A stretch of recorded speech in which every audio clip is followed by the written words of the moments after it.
ಗುರುಗಳೇ. ಶ್ರೀಹರಿ, ಹೇಳು ಭೋಗೇಂದ್ರ. ಇಲ್ಲ ಗುರುಗಳೇ, ನಾನು ಹೇಳೋದಿಲ್ಲ. ತಾವು ತಪ್ಪಾಗಿ ಭಾವಿಸ್ಬಾರ್ದು.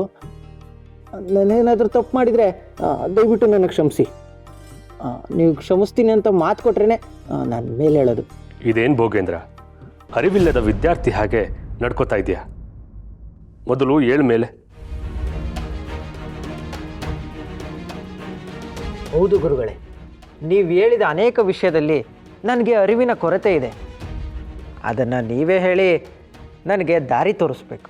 ಸರಿ, ಈಗ ವಿಷಯ ಏನು ಮೊದಲು ಅದನ್ನು ಹೇಳು. ಗುರುಗಳೇ, ಸುತ್ತ 60 ಸಂಸ್ಥಾನಗಳಿಗೂ ಇರುವ ಏಕೈಕ ಮಠ ಕುಂಭಕೋಣ ಮಠ. ವಿಜಯೇಂದ್ರ ಗುರುಗಳು ಈ ಮಠದ ಕೀರ್ತಿ ಪತಾಕೆಯನ್ನು ಎಲ್ಲ ಕಡೆ ಹಾರಿಸಿದ್ದಾರೆ. ಹೌದು, ಬಾಲ್ಯದಲ್ಲೇ ಸನ್ಯಾಸತ್ವ ಸ್ವೀಕರಿಸಿದ ಹಿರಿಯ ಗುರುಗಳು ಬದುಕಿನುದ್ದಕ್ಕೂ ಧರ್ಮದ ಮಾರ್ಗದಲ್ಲೇ ನಡೆದವರು. ಅಪರೋಕ್ಷ ಜ್ಞಾನಿಗಳಾದ ಗುರುಗಳು ಈ ಮಠವನ್ನು ಕಟ್ಟಿ ಬೆಳೆಸಿ ಸಾವಿರಾರು ವಿದ್ಯಾರ್ಥಿಗಳಿಗೆ ವಿದ್ಯಾದಾನ ನೀಡಿದ್ದಾರೆ. ನೊಂದು ಬಂದವರಿಗೆ ಆಶ್ರಯ ನೀಡಿದ್ದಾರೆ. ಭಕ್ತರಿಗೆ ಆಶೀರ್ವಚನವನ್ನು ನೀಡ್ತಾ ಜ್ಞಾನ ಮಾರ್ಗವನ್ನು ತೋರಿದವರು. ಹಿರಿಯ ಗುರುಗಳ ಸಾಧನೆಗಳನ್ನು ಎಷ್ಟು ನೆನೆದರೂ ಸಾಲದು. ಅವ್ರ ನೆನಪು ಈಗಲೂ ನನ್ನನ್ನು ಕಾಡ್ತಾ ಇದೆ. ಅವರೀಗಲೂ ಇಲ್ಲೇ ಸುತ್ತಮುತ್ತಲಿದ್ದಾರೆ ಅಂತ ಭಾಸವಾಗ್ತಾ ಇದೆ. ನಿಮ್ಮ ಮಾತು ಅಕ್ಷರಶಃ ಸತ್ಯ ಗುರುಗಳೇ. ಹಿರಿಯ ಗುರುಗಳ ಮಾರ್ಗದರ್ಶನದಲ್ಲಿ ಬೆಳೆದ ನಾವೇ ಧನ್ಯರು. ಮೂಲರಾಮನ ವಾಸಸ್ಥಾನವಾದ ಈ ಕುಂಭಕೋಣ ಮಠಕ್ಕೆ ಸಾವಿರಾರು ಭಕ್ತಾದಿಗಳು ಬರ್ತಾನೆ ಇರ್ತಾರೆ.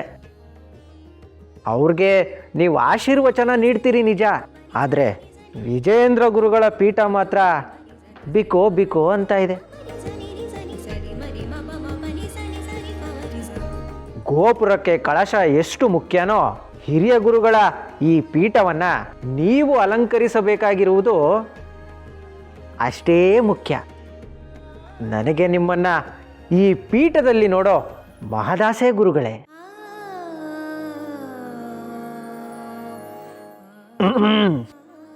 ಹೌದು ಗುರುಗಳೇ, ನೀವು ಪೀಠವನ್ನು ಅಲಂಕರಿಸಬೇಕನ್ನೋದು ಮಠದಲ್ಲಿರೋ ಎಲ್ಲರ ಆಸೆನೂ ಆಗಿದೆ.